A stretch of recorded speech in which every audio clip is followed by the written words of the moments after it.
Assalamualaikum warahmatullahi wabarakatuh. Ada pepatah mengatakan tak kenal maka tak sayang, maka izinkan saya untuk memperkenalkan diri. Perkenalkan, nama saya Asriani, mahasiswi Universitas Mercu Buana, Fakultas Ilmu Komunikasi.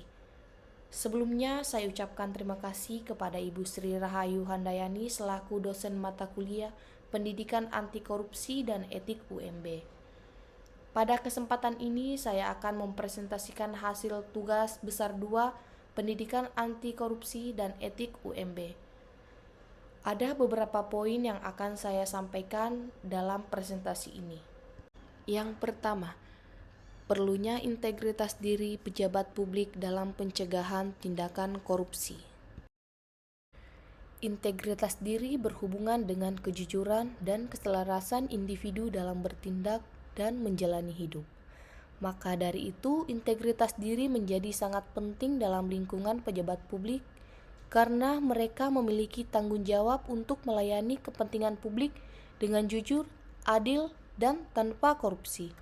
Korupsi merupakan perilaku yang melibatkan penyalahgunaan kekuasaan atau posisi untuk memperoleh keuntungan pribadi secara tidak sah. Untuk pencegahan tindak korupsi diperlukan integritas diri dalam pejabat publik. Integritas pejabat publik adalah karakteristik moral dan etika yang melibatkan kualitas seperti kejujuran dan tanggung jawab moral. Untuk memahami integritas pejabat publik, penting untuk memahami konsep korupsi dan faktor-faktor penyebab korupsi yang melibatkan pejabat publik. Adapun faktor-faktor penyebab korupsi antara lain yang pertama, kesempatan. Kesempatan yang ada dalam sistem pemerintahan atau sektor swasta untuk melakukan tindakan korupsi dapat menjadi faktor penyebab korupsi. Ketika ada celah atau kelemahan dalam mekanisme kontrol dan pengawasan, pelaku korupsi dapat dengan mudah memanfaatkan kesempatan tersebut untuk memperoleh keuntungan pribadi. Yang kedua, ketidaktransparan dan kekurangan akuntabilitas. Kurangnya transparansi dalam proses pengambilan keputusan dan penggunaan anggaran publik dapat memberikan kesempatan bagi korupsi. Ketika tindakan pemerintah atau bisnis tidak dapat dipertanggungjawabkan secara jelas kepada publik atau lembaga pengawas yang independen, risiko terjadinya korupsi menjadi lebih tinggi. Yang ketiga, lembaga yang lemah. Lembaga yang lemah atau korup seperti kepolisian, pengadilan, atau sistem perpajakan yang rentan terhadap pengaruh politik atau intervensi dapat menjadi faktor penyebab korupsi. Ketika lembaga-lembaga ini tidak berfungsi dengan baik atau tidak independen, penegakan hukum terhadap korupsi menjadi sulit dilakukan. Yang keempat, kehidupan mewah dan ketamakan.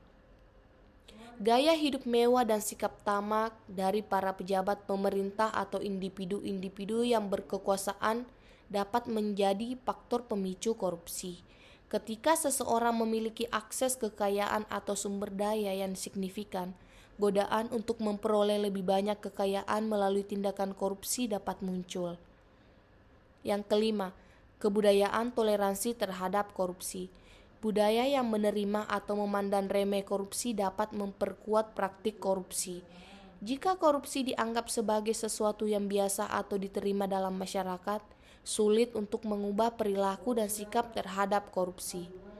Budaya yang tidak menghargai integritas dan transparansi akan memperkuat lingkungan yang memungkinkan korupsi berkembang.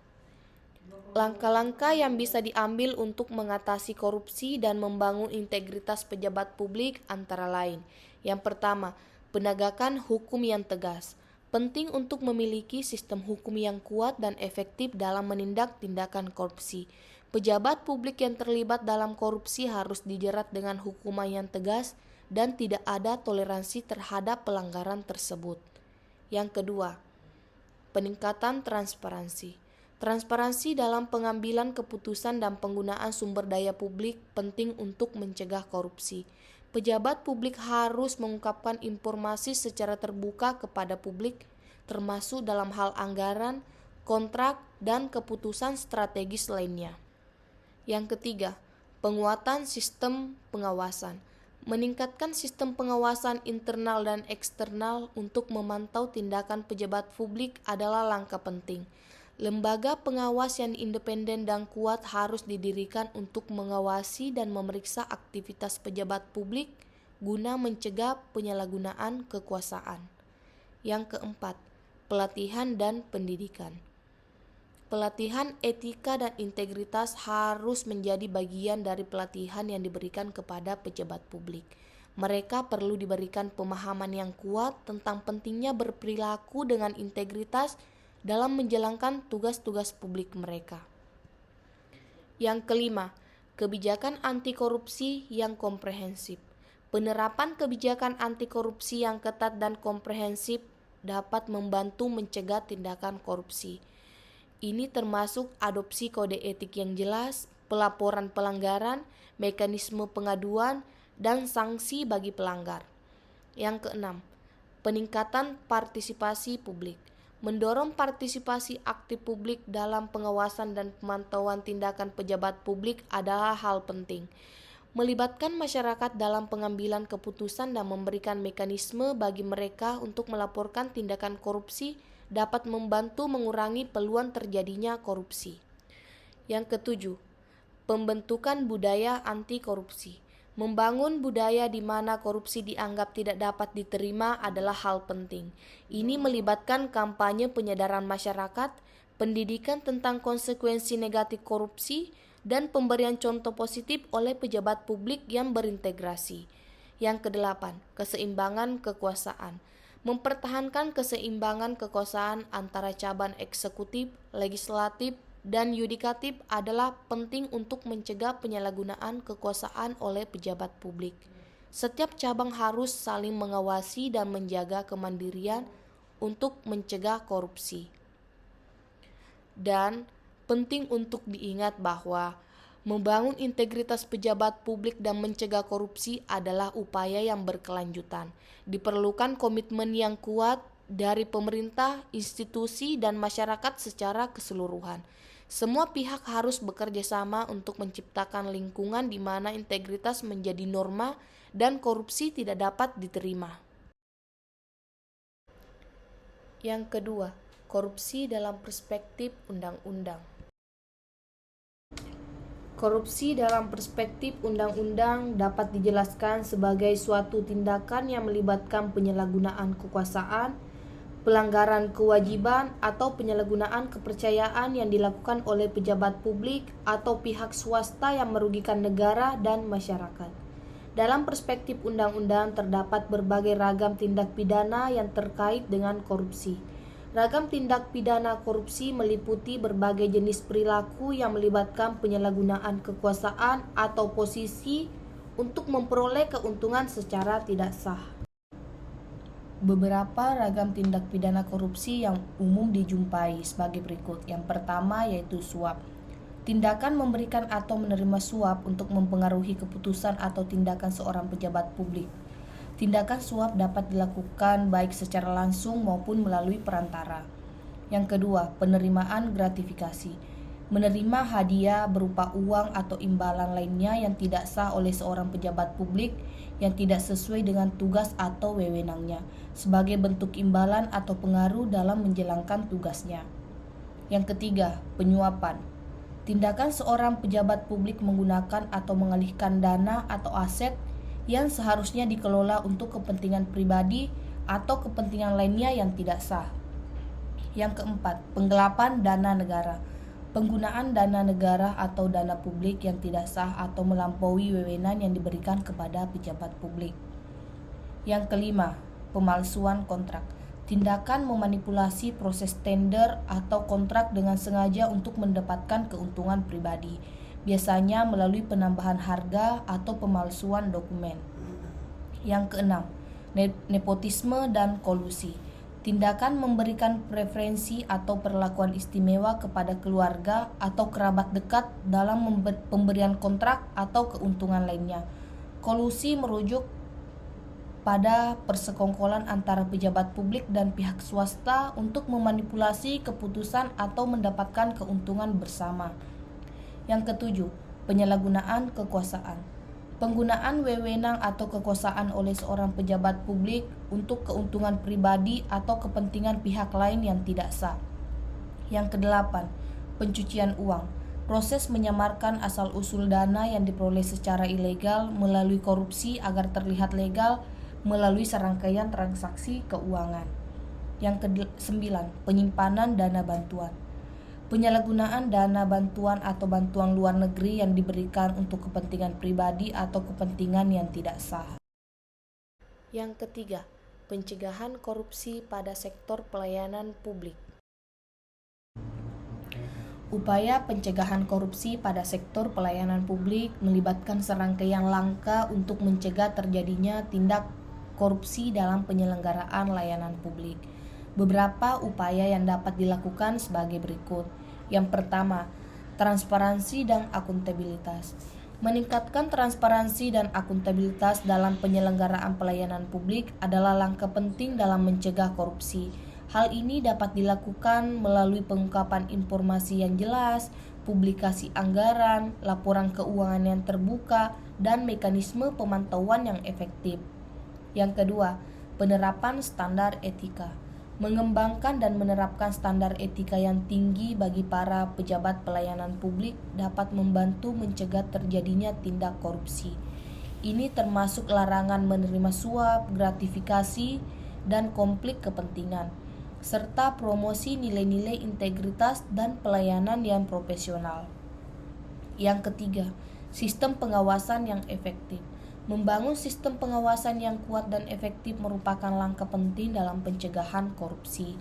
Ini dapat melibatkan pembentukan lembaga pengawas independen, penguatan fungsi pengawasan internal di lembaga pelayanan publik, serta partisipasi masyarakat dalam pengawasan dan pengawalan pelayanan publik. Yang keempat, pelatihan dan pendidikan.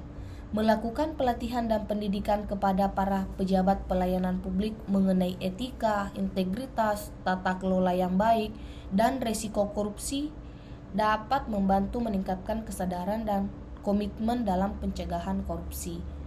Yang kelima, pelibatan masyarakat.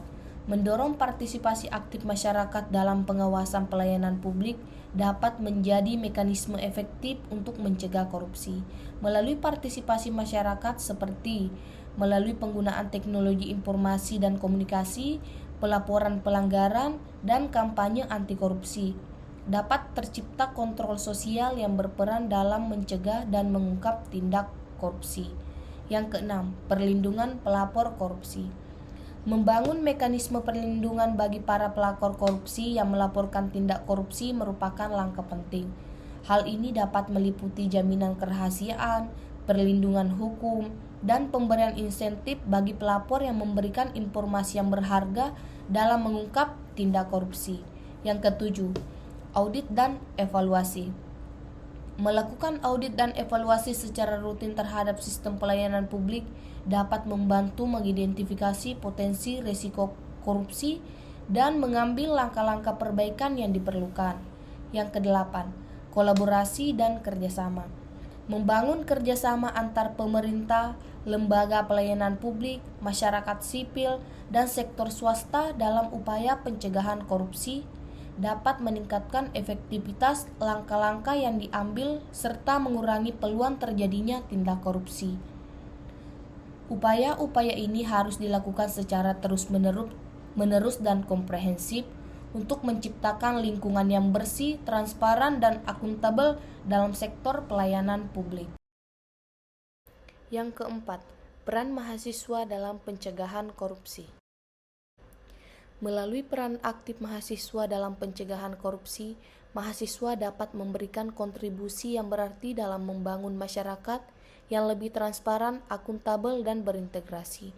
Mereka dapat menjadi agen perubahan yang berperan dalam membangun tata kelola yang baik, mempromosikan integritas, dan menciptakan budaya anti korupsi. Peranan mahasiswa dalam pencegahan korupsi antara lain. Yang pertama, pendidikan dan kesadaran. Mahasiswa dapat menjadi agen perubahan dengan menyebarkan pemahaman tentang korupsi, dampak negatifnya, dan pentingnya integritas dalam lingkungan kampus dan masyarakat luas. Melalui diskusi, seminar, kampanye, dan kegiatan edukatif lainnya. Mahasiswa dapat meningkatkan kesadaran masyarakat tentang korupsi dan mendorong partisipasi aktif dalam pencegahan korupsi. Yang kedua, advokasi dan pengawasan. Mahasiswa dapat melibatkan diri dalam aktivitas advokasi untuk mendorong implementasi kebijakan anti korupsi di tingkat kampus atau masyarakat. Mereka dapat memantau dan mengawasi pelaksanaan program-program pencegahan korupsi serta memberikan masukan konstruktif kepada lembaga pemerintahan dan institusi yang terkait. Yang ketiga, penelitian dan analisis. Mahasiswa dapat melakukan penelitian tentang korupsi dan tindak pidana korupsi, mengidentifikasi faktor penyebabnya, menganalisis kerentanan sektor-sektor tertentu terhadap korupsi, dan mengusulkan solusi yang inovatif untuk mencegah korupsi. Penelitian yang berkualitas dapat memberikan pemahaman yang lebih baik tentang korupsi dan memberikan rekomendasi yang berharga bagi pembuat kebijakan. 4. Keterlibatan dalam organisasi anti korupsi. Mahasiswa dapat bergabung dan aktif berpartisipasi dalam organisasi anti korupsi di kampus maupun di luar kampus. Organisasi seperti lembaga pemantauan, kelompok advokasi, atau lembaga swadaya masyarakat yang fokus pada pencegahan korupsi dapat menjadi platform bagi mahasiswa untuk berkontribusi secara langsung dalam upaya pencegahan korupsi. Yang kelima, etika dan integritas pribadi. Mahasiswa dapat mengembangkan sikap dan perilaku yang etis serta menjunjung tinggi integritas dalam kehidupan sehari-hari. Dengan menjadi contoh yang baik dalam menjalankan tugas akademik, kepemimpinan, dan interaksi sosial, mahasiswa dapat mempengaruhi lingkungan sekitar mereka dan mendorong budaya integritas yang kuat. Yang keenam, kolaborasi dan jaringan. Mahasiswa dapat bekerja sama dengan berbagai pihak termasuk rekan mahasiswa, dosen, lembaga pemerintah, dan masyarakat sipil untuk memperkuat upaya pencegahan korupsi. Melalui kolaborasi dan jaringan yang solid, mahasiswa dapat menggabungkan kekuatan dan sumber daya untuk mengembangkan inisiatif yang lebih efektif dalam mencegah korupsi. Dengan memahami dan menyebarkan pemahaman tentang korupsi, mengawasi pelaksanaan kebijakan, melakukan penelitian dan analisis, serta aktif terlibat dalam organisasi anti korupsi, mahasiswa dapat membantu menciptakan lingkungan yang tidak toleran terhadap korupsi. Itulah beberapa poin yang sempat saya sampaikan dalam presentasi kali ini. Lebih dan kurangnya mohon dimaafkan. Saya akhiri dengan ucapan wassalamualaikum warahmatullahi wabarakatuh.